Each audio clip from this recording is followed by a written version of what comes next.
आज महाराष्ट्रातील मराठी साहित्यातील ख्यातनाम साहित्यिक, कथाकार, कादंबरीकार आणि ज्येष्ठ समीक्षक प्राध्यापक मोहन पाटील सर हे आज त्यांच्या वयाच्या 75मध्ये प्रवेश करत आहेत. त्यांच्या अमृत महोत्सवी कार्यक्रमाच्या निमित्तानं महाराष्ट्रातील एक नामवंत दिवाळी प्रतिभा धर्मवीर पाटील यांच्या दिवाळी अंकासाठी सरांची आज आपण मुलाखत घेत आहोत. त्यांच्या वाचकांसाठी, त्यांच्या श्रोत्यांसाठी ही खरं तर पर्वणी ठरू शकते आणि ठरावी. तर आज आपण सरांशी बोलणार आहोत, सरांची मुलाखत घेत आहोत. नमस्ते सर. नमस्ते सर. आज आपण वयाच्या आपल्या 75मध्ये प्रवेश करत आहात. आजवर आपण विपुल साहित्य निर्मिती केली. आपण निर्मिती केलेल्या साहित्यावरती समाधानी आहात का? मोठा अवघड प्रश्न विचार असतो. कोणताही लेखक आपल्या निर्मितीवरती समाधानी असतोच असं नाही. मुळामध्ये लेखकाच्या बाबतीत असं म्हटलं जातं की असमाधानी लेखकच पुढं चांगलं लिहू शकतो. वा, क्या बात. त्यामुळं समाधान एका प्रकारचं आहे की आपण लिहिलेली पुस्तकं, कथा वाचक वाचत असतात, अधूनमधून कळवत असतात, त्यावेळेला समाधान मिळतं. लेखकाचं एक असतं की लेखकानं जे लिहिलेलं असतं ते कुणीतरी वाचावं ही त्याची अपेक्षा असते आणि तेच त्याचं समाधान असतं. जाताच कुणी जरी म्हणाला, सर मी तुमची कथा वाचली, मला आवडली, तर लेखकाला एक पुरस्कार मिळाल्याचा अनुभव. असं लेखकाचं आणि वाचकाचं नातं असतं.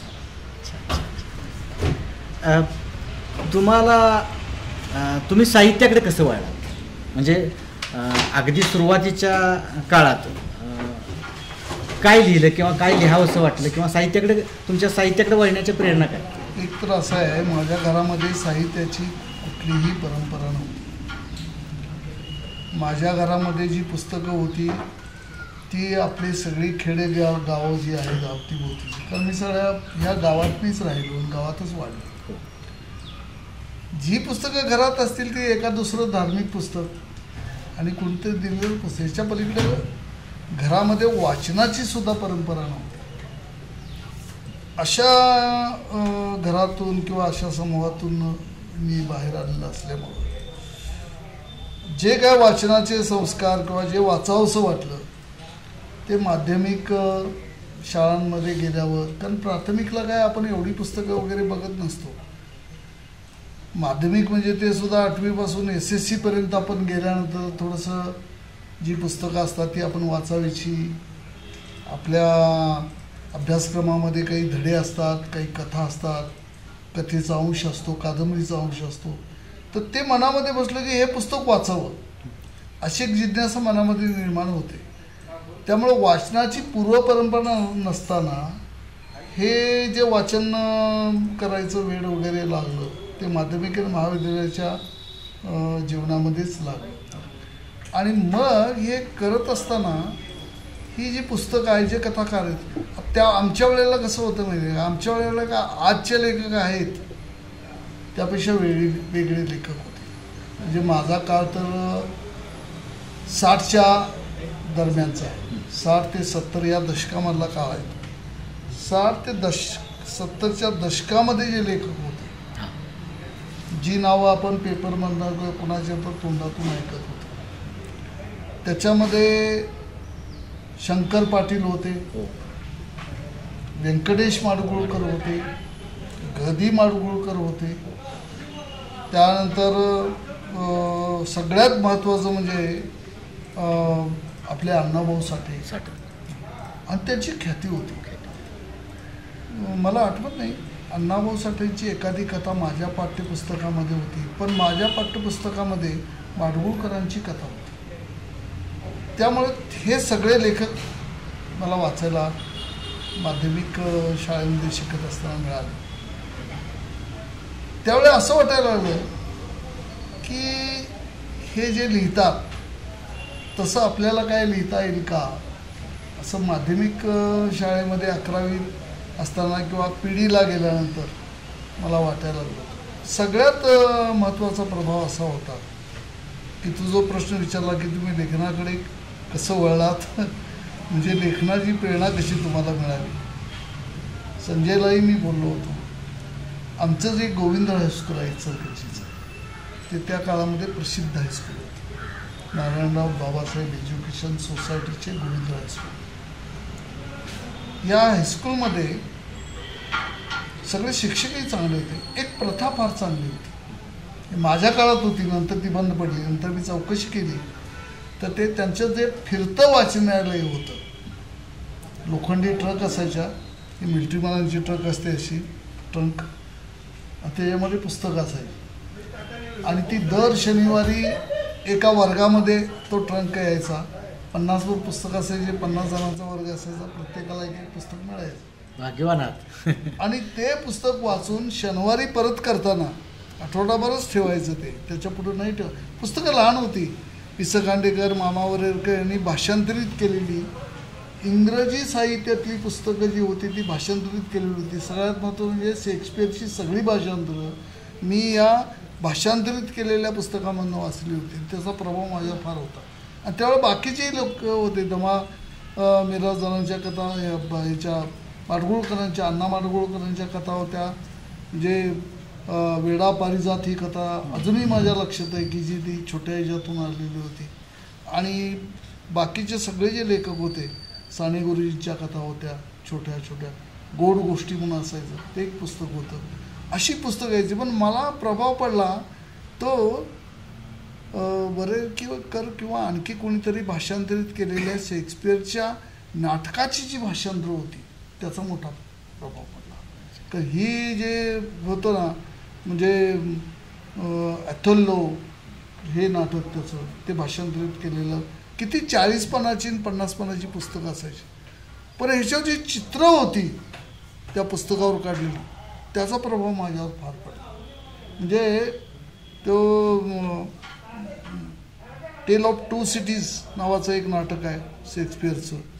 आणि शेक्सपिअरचं आणखी एक नाटक आहे, आता मला पटकन आठवत नाही, पण त्या नाटकामध्ये म्हणजे त्या नाटकाचीच गोष्ट अशी आहे की एकानं कर्ज काढलेलं आहे एका माणसाकडून, धनाढ्य माणसाकडून, आणि तो वसुलीसाठी येतो आहे आणि ह्याच्यावर ते द्यायला नाही आहे. तर आपले पैसे वसूल करून घेण्यासाठी तो कोर्टामध्ये जातो आणि तो म्हणतो की मी तुमचं मुठभर मांस काढून घेणार. त्याला असं वाटत असतं की आपण हृदयच कापून घेतले की मरून जाईल, म्हणजे असं असतं. पण पुढं शेक्सपिअरनं असं रंगवलेलं आहे की ते त्यांना कसं काढून घ्यायचं आणि कुठलं काढून घ्यायचं फार आणि अतिशय रंजक अशा प्रकारचा त्याच्यामध्ये म्हणजे शेवट वगैरे हे केलं. म्हणजे हे जे आहे ह्याचा परिणाम त्यावेळेला मी शिकत असताना माझ्या मनावर व्हायचा. मी त्याचं चिंतनही करायचं.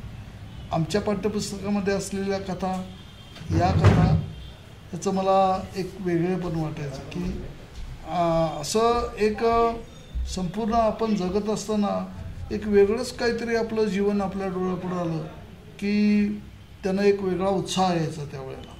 मग असं आपली काय पार्श्वभूमी नव्हती. शेक्सपिअरचं जी संस्कृती आहे ती संस्कृती आपली खेड्यातली किंवा भारतीय संस्कृती नव्हती. पण कमी अधिक प्रमाणामध्ये अशा प्रकारची माणसं म्हणजे माणसांची स्थिती किंवा स्वभावाची माणसं होती, वेगवेगळ्या प्रकारची माणसं होती. मग अशी माणसं माझ्या अवतीभोवती असतात. मग त्यातून आपण त्यांच्या कथा लिहाव्यात असं वाटून छोट्या छोट्या कथा लिहायला मी त्या काळात सुरुवात केली. मगाशी तुम्ही उल्लेख केला शंकर पाटील, अण्णाभाऊ साठे, माडगुळकर. खरं तर 60च्या आसपासचा काळ असं एक तुम्ही 60 ते 70 म्हणजे 1961ला नवकथेचा पूर ओसरत आला असं म्हटलं जातं. तर हे नवकथाकार जे होते त्यांचा कालखंड होता आणि तो कालखंड संपायला आणि त्या दरम्यान तुमच्या ज्या काही वाचनात किंवा तुमच्या समोर आलेल्या ज्या काही कथा, मगाशी उल्लेख केलात की शेक्सपियरच्या नाटकाने प्रभावित केले किंवा ते आपल्या आसपासची माणसं लिहावीशी वाटायला लागली, तर हे लिखाणाच्या सुरुवातीच्या काळातली तुमची म्हणजे प्रारंभीची गोष्ट आहे. आणि मग सुरुवातीला काही कविताही आपण लिहिल्यात किंवा सत्यकथेतूनही आपल्याकडून त्या आलेत, प्रकाशित झालेत. मग सत्यकथेशी ही जवळ असणारी माणसं किंवा त्यातून येणाऱ्या ह्या नवकथाकारांच्या कथा होत्या. मग सत्यकथेतून आपली पहिली कविता कधी आली किंवा तिकडं पाठवायची का वाटली? मी ज्यावेळेला महाविद्यालयामध्ये ज्यावेळेला शिकत होतो त्यावेळेला नवसाहित्य हा प्रकार पुस्तकामधून वाचून किंवा प्राध्यापकांच्या तोंडून मी ऐकलेला होता. साधारणतः नवसाहित्याचा प्रवाहच मर्ढेकरांच्यापासून सुरू झालं असं इतिहासामध्ये मानलं जातं. मर्ढेकरांनी गद्यवाङ्मय फारसं लिहिलं नाही, समीक्षा लिहिली, त्यांनी कथा कविता लिहिल्या, कथा कादंबरी लिहिली. पाणी नावाची एक छोटी कादंबरी आहे मर्ढेकरांची. पण मर्ढेकरांनाच नवसाहित्याचे अग्रदूत असं मानण्याचा तो काळ होता. मग त्यानंतर उबा भावे हे आले, आपले व्यंकटेश माडगूळकर आले.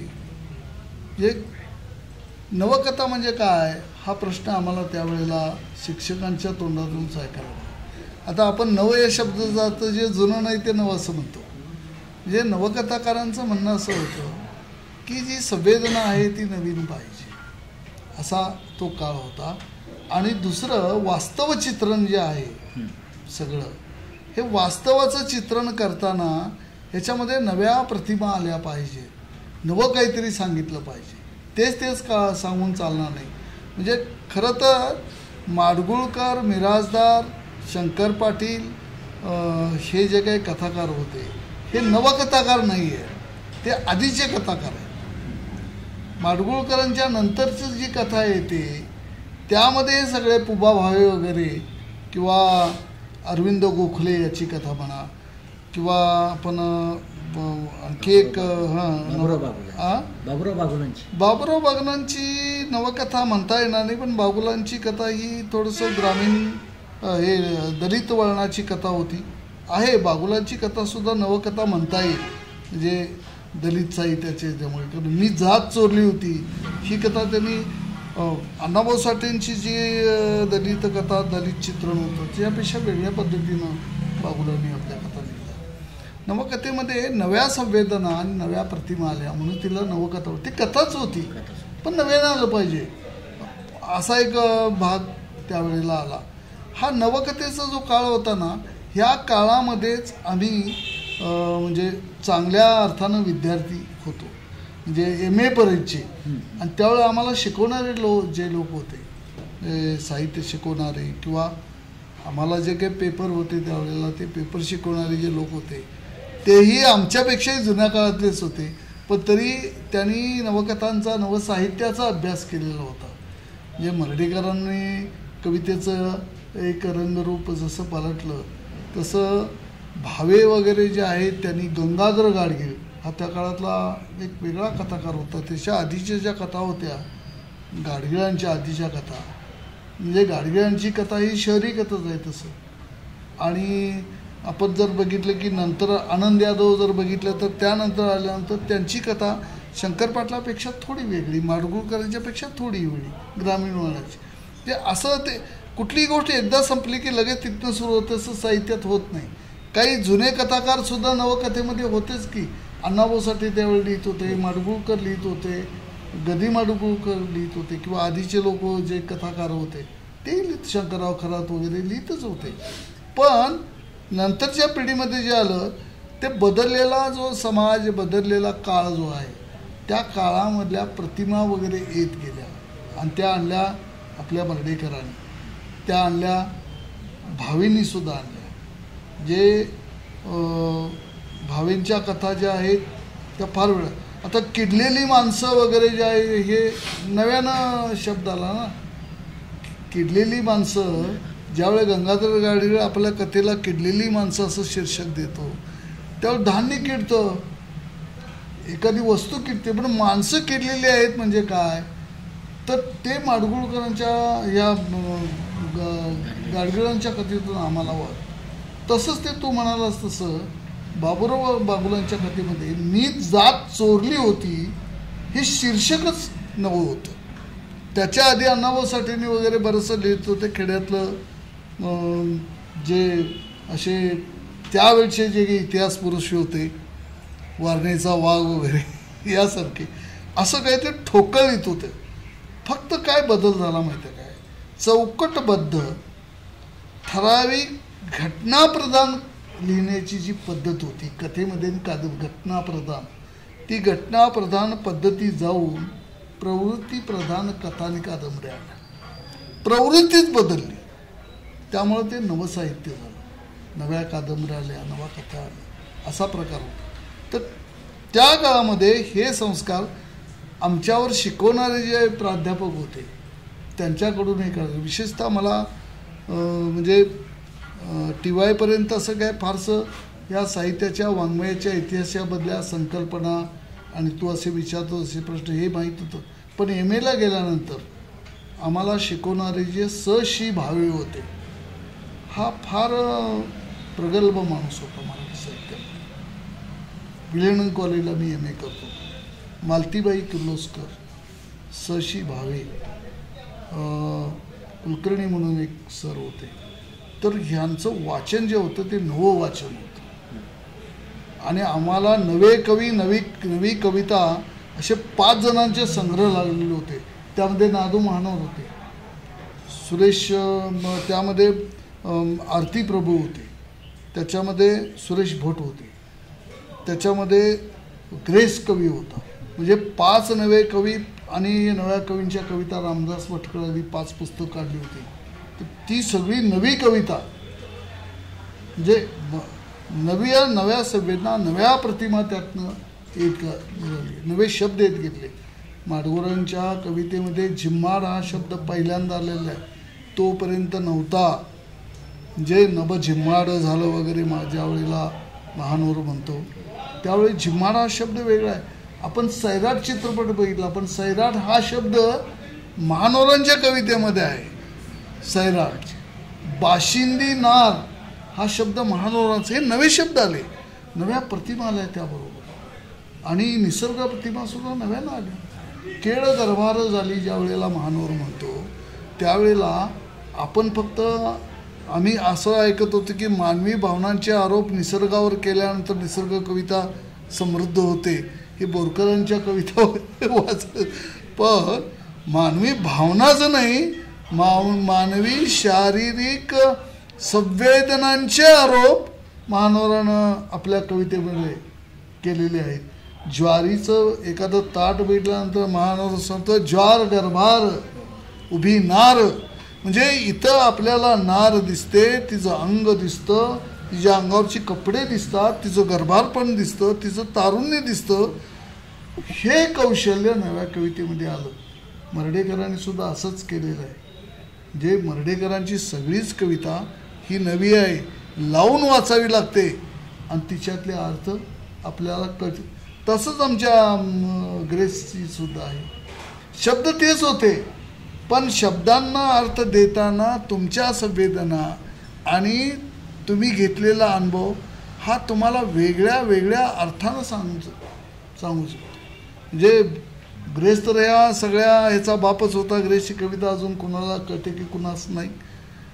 म्हणजे चाफ्याच्या झाडाखाली, चाफा माहितीच आहे आपणाला, अंधार जसा गांधार निनादते, तो गांधार हा एक राग आहे. म्हणजे अंधार आणि गांधार हे शब्द जोडलेले नाही त्यानं विकून.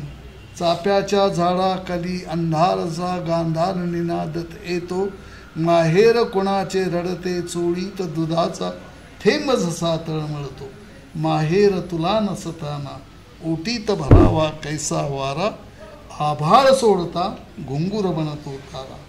ही जी ग्रेसची रचना आहे याच्यामध्ये अंधार आहे, गांधार रागाचं चित्र आहे, याच्यामध्ये चोळी आहे, चोळीतला दुधाचा म्हणजे मातृत्वाच्या कल्पना, तारुण्याच्या कल्पना, दुःखाच्या, ह्या सगळ्या प्रतिमा ह्या नव्या कवीने आपल्या ह्याच्यामध्ये आणले. आणि त्यावेळेला असं आपणाला वाटायला लागलं की आपणही असं काहीतरी वाचावं आणि लिहावं. कदाचित त्यातनंच कुठंतरी वाट फुटली. मग पहिली कविता कुठली? पहिली कविता झाली, आता पहिली कविता आठवत नाही ते, पण बरं, प्रकाशित झालेली सत्यकथेतून तुमची सत्यकथेतून मातेच्या कविता प्रकाशित झाल्या. प्रकाशित 1 ते 11 कविता सत्यकथेतून प्रकाशित झाल्या. नंतर मग हळूहळू थोड्या त्याचा गाव आणि प्रतिसाद मातीच्या कसं होता? प्रतिसाद आम्हाला त्यावेळेला सत्यकथेचा प्रतिसाद हाच महाराष्ट्राचा आणि मराठीचा प्रतिसाद वाटत होता. म्हणजे आम्हाला त्यावेळेला राम पटवर्धन मला हे होते सत्यकथेचे संपादक, नंतर भागवत संपादक झाले. राम पटवर्धनांचं एक पत्र याचं पोस्टकार्ड, कविता जमली आहे असं पत्र असायचं, किंवा कविता जमली नसेल साभार परत यायची कविता. त्यावेळेला आम्हाला मासिकाचे प्रकाशक संपादक शिकवत होते तुम्ही कसं लिहावं. ते शिकवत होते म्हणजे समोर बसून शिकवत नव्हते, पण त्यांच्या 1-2 शब्दातनं आम्हाला कळत होतं की आमचं काय चुकलेलं आहे आणि त्यातून आम्ही लिहित होतो. त्याचं उदाहरण जर तुला सांगायचं झालं तर माझी एक कविता होती आणि त्या कवितेमध्ये आंब मोहरत्यात अशी एक कविता माझी सत्यकथेमध्ये आली. साधं वर्णन होतं. शेतामध्ये आंब्याचं झाड असतं आणि आंब्याला मोहर येत असतो. एक गाय कुठेतरी चरत असते आणि पलीकडच्या बाजूला नदीचं पाणी आहे असं आडवं, आणि पलीकडे जे आंब्याचं झाड आहे त्या आंब्याच्या झाडाखाली एकानं खोंड बांधलेलं असतं. तुला माहीत आहे खेड्यातला खोंड आहे आणि इकडे गाय. ती गाय गवत चरता वारंवार त्या आंब्याच्या झाडाकडे बघत असते आणि आंब्याच्या मोहरांचा वास येत असताना ती नाक वर करून आणि डुरकी देऊन तो वास घेत असते. अशी ती कविता आहे, आंबा मोहरतात अशी कविता आहे. त्याच्यामध्ये तौतुक ख्वांद असा शब्द आला आहे. ती ग्रामीण कविता आहे. तौतुक ख्वांड. तौतुक ख्वांड या शब्दासाठी 3 पत्र मला पटवर्धनांनी विचारले. तौतुक ख्वांड म्हणजे काय, तर मी त्यावेळेला सहज उत्तर दिलं की वयात आलेलं बैल किंवा वयात आलेलं खोंड. आता खरं सांगायचं आहे, प्राणीप्रेम ज्याला आपण म्हणतो, हे जे वासरू किंवा गाय आहे ना, ती गाय आंब्याच्या मोहरानं बेहोश झालेली असते आणि ती परत त्या वास घेत असते आणि हमरत असते. आणि तो बांधलेला खोंड जो आहे तो तरुणच असतो, डावा असतं. तो डाव्याला ओढ देऊन सारखा तोडून घेऊन नदी ओलांडून पलीकडे जाण्याचा प्रयत्न करतो, असं त्या कवितेमध्ये साधारण आलेलं आहे. पण तो शब्द त्यांना कळत नव्हता. मग मी म्हटलं खोंड म्हणजे तरुण वयामधला बैल. तौतुक म्हणजे नुकताच. आमच्याकडे 1 दाती 2 दाती 4 दाती असं म्हणतात. हा नुकताच आहे, वयात आलेला आहे आणि याला आता दात वगैरे फुटायले असा बैल असं शेवटपर्यंत ते कळालं नाही. खोंड तरुण बैलाला खोंड बनतात ग्रामीण भाषेत असं सांगितल्यावर मग त्यानं तो अर्थ कळाला आणि मग माझी कविता छापली गेली. ही पहिली कविता माझी आल्यानंतर मला असं वाटायला लागलं मला काहीतरी लिहिता येते. आणि मग हळूहळू गाव आणि मातेच्या कवितेमधल्या ज्या कविता आहेत त्यातल्या 10 कविता आहेत गावाकडच्या, त्या सत्यकथेतनं आलेल्या आहेत. आणि मातेच्या 18 कविता, त्यातल्या 18 ते 19 कविता ह्या सत्यकथेतून छापून आल्या. ती सुरुवात म्हणता येईल लेखनाची आपणाला. ही कवितेची सुरुवात झाली आणि मग अशी उल्लेख केला की नवकथेच्या अनुषंगानं तुमच्यावरती झालेले संस्कार किंवा जे काही तुमच्या वाचनात आलं किंवा प्रभावित झाला, तर नवकथा आणि लघुकथा म्हणजे कसा फरक? हिमत एक लक्षात घ्यायचं, साहित्य विचार वाचणारा लेखक, शिकणारा विद्यार्थी आणि प्रत्यक्ष कथा कादंबरी कविता लिहिणारा लेखक याच्यामध्ये जमीन आसमानचा फरक आहे. लेखक लिहित असताना साहित्य विचार जर त्यानं टेबलावर ठेवला तर त्याला लिहिता येणार नाही, तो थांबून जाईल. हे नातच असं आहे, आधी साहित्य जन्माला येतं आणि मग समीक्षा जन्माला येते आणि मग साहित्य विचार जन्माला येते. म्हणजे पहिल्यांदा आपल्या प्राचीन साहित्यामध्ये, संस्कृत साहित्यामध्ये आपण असं म्हणतो की कालिदासानं नाटकं लिहिली, कालिदासानं मेघदूत लिहिलं आणि मग साहित्य विचार जगामध्ये सुरू झाला. किंवा शेक्सपियरनं नाटकं लिहिली आणि मग साहित्य विचार सुरू झाला. साहित्य विचार आधी सुरू कधी होत नाही, आधी कधी सुरू होत. आधी फूल मग फळ, हा जसा निसर्गाचा नियम आहे तसंच आधी साहित्य मग समीक्षा आहे. समीक्षा ही निर्माण झालेल्या साहित्यावरची एक साहित्याचा विचार असतो. समीक्षा म्हणजे काय, चांगलं साहित्य कोणतं आणि वाईट साहित्य कोणतं, हाच विचार आहे. बाकीचं काय आपणाला त्या समीक्षेत जायची काही गरज नाही. मग आपण लघुकथा लिहिल्या, हा लघुकथा असं म्हणतात. गावगाड्यामधील कथा लिहिल्या, कथा लिहिल्या. मग तुम्हाला असं दीर्घ कथा म्हणजे त्या कालखंडात कोणी लिहित होतं का? हो हो. किंवा दीर्घ कथेचीच लांबी वाढवत मला वाटतं की आमच्या पिढीतल्या वाचकांना पहिल्यांदा नाव तुमचं माहीत झालं की लघु कादंबरी. हे बरोबर आहे तुझं की लिहित असताना मी गोष्टी लिहित होतो, कथा लिहित नव्हतो. तिला नंतर कथा आल्या. म्हणजे पहिल्यांदा गोष्ट लिहायची म्हणजे घडणाऱ्या गोष्टी आहेत आपल्या आजूबाजूला. खरं तुला मी आधीच सांगते की गाव सोडून मी कुठंच गेलो नाही. नोकरीत असताना सुद्धा गावातच राहत होतो, आजही गावातच राहतो. कुठल्याही शहराशी संपर्क आला नाही. शहरी साहित्य फारसं मी वाचलेलं नाही. आता हा माझा दोष असेल. शहरामध्ये सुद्धा माणसं आहेत, खेड्यामध्येही माणसं आहेत. प्रत्येकाच्या भावभावना या माणसाच्या सगळीकडे जगात कुठेही गेलं तर भावभावना सारख्याच आहे. पण एक अंतर आहे. ते अंतर जे येतं ते वातावरणाचं अंतर येतं. जे ग्रामीण वातावरण ज्याला आपण म्हणतो आणि शहरी वातावरण ज्याला म्हणतो त्याच्यामध्ये मी स्वतः फरक करतो की एक खरं आणि एक खोटं जगण्याच्या बाबतीमध्ये सुद्धा. म्हणजे मी आरोप करत नाही, पण मला असं जाणवलेलं आहे खेड्यातला माणूस खरं जगत असतो, सच्च जगत असतो आणि जे असेल ते स्पष्टपणानं पोटात काही नाही ठेवता बोलतो.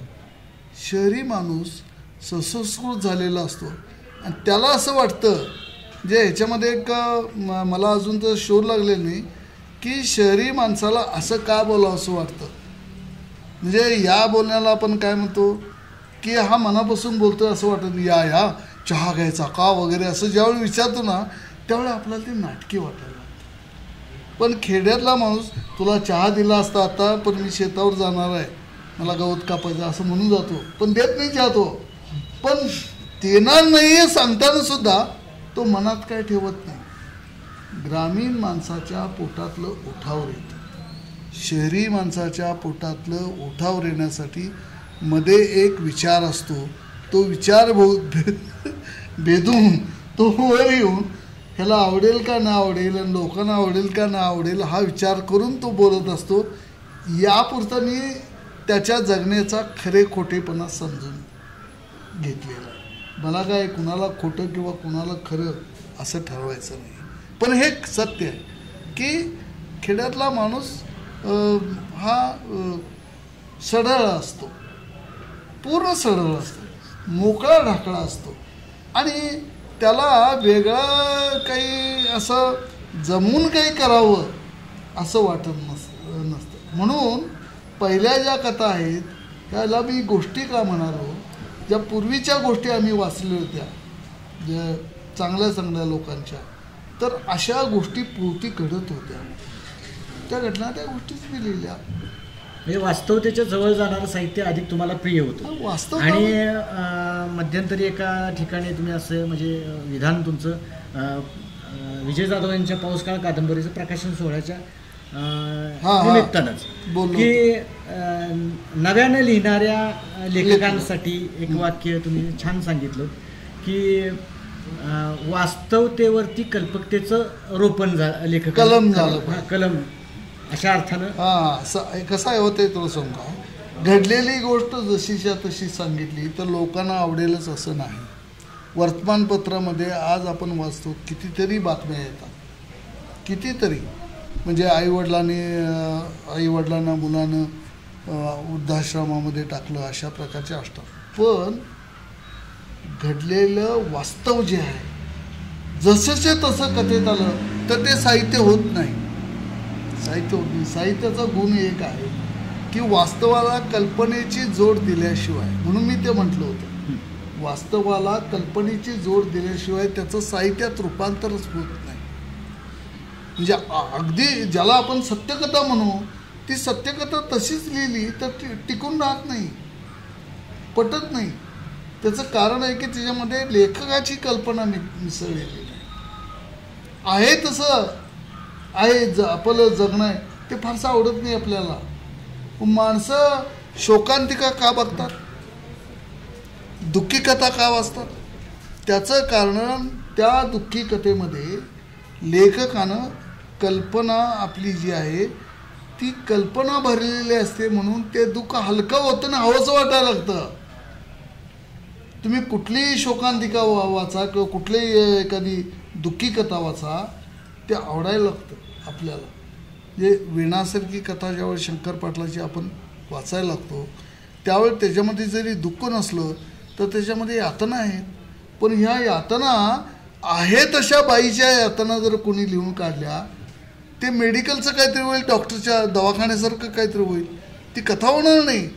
पण त्यामध्ये शंकर पाटलांनी वाटचाल जी दाखवलेली आहे, 2 जातीच्या बायका आहेत आणि एका जातीच्या बाईला वेणा सुरू होतात आणि ती तिथं येताना वाटेतच झुडपा जाडेला बाळंत होते आणि ती म्हणजे सवर्णबाई दलितबाईचं बाळंत पण करते. हे जे आहे ना, हे कल्पनेनं आणलेलं लक्षात, म्हणून ते आवडायला लागतं.